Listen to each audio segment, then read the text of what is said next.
예, 개혁신당 이준석입니다. 사실 저는 오늘 이 자리에 참석하면서 만감이 교차합니다. 2년이 지났나요? 그때 언론중재법에 반대하는 시위를 로텐더홀에서 주도했던 그 당시 야당 대표 이준석이 오늘은 또 윤석열 정부의 언론 장악 시도를 규탄하기 위해서 이 자리에 서 있습니다. 그만큼 언론 장악이라는 것은 권력을 가진 집단이 뿌리치기 어려운 유혹인 것 같습니다. 또다시 영화 반지의 제왕이 생각납니다. 이 언론 장악의 절대 반지를 놓치지 않기 위한 그런 권력자들의 움직임. 하지만 잊지 말아야 될 거는 그 절대 반지가 결국 그들을 파멸시킨다는 것들을 권력자들은 잊지 말아야 될 것입니다. 저는 지금 방심이나 이런 기관들이 사실 권력의 주구가 되어서 하고 있는 행동들에 대해서 강한 문제의식을 가지고 있습니다.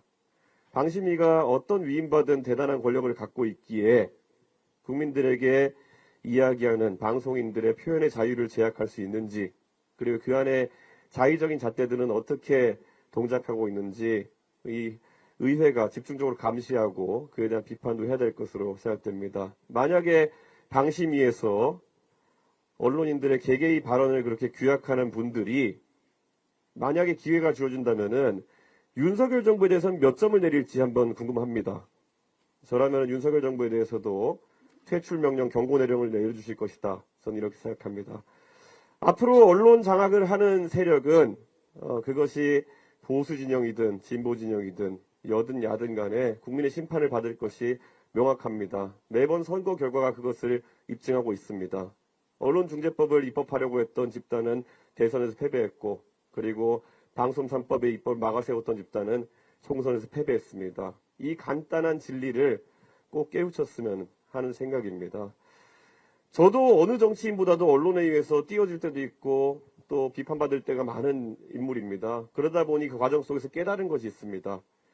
제가 잘하고 있을 때 저를 내려치는 것도 불가능하고 제가 못하고 있을 때 저를 띄우는 것도 불가능하다는 걸 알고 있습니다. 결국에는 정치인 그리고 정당이 잘했을 때 그것을 더 널리 알려주는 역할이 언론의 역할인 것이고, 못했을 때 더 널리 알려서 비판받을 수 있게 하는 것이 언론의 역할입니다. 그래서 윤석열 정부에게 경고하겠습니다. 절대 언론 때문에 윤석열 정부가 국민들의 비판을 받는 것이 아닙니다. 윤석열 정부는 음치이고 박치이기 때문에 지금 비판받고 있는 것이지, 절대 어떤 언론을 장악한다고 해서 명가수로 만들어줄 수는 없는 것입니다. 그렇기 때문에 정치를 똑바르게 하시고, 그리고 언론 장악 시도를 중단하시면은 오히려 국민들이 그 부분에 대해서 평가해 줄 것이다. 이렇게 말씀드리겠습니다.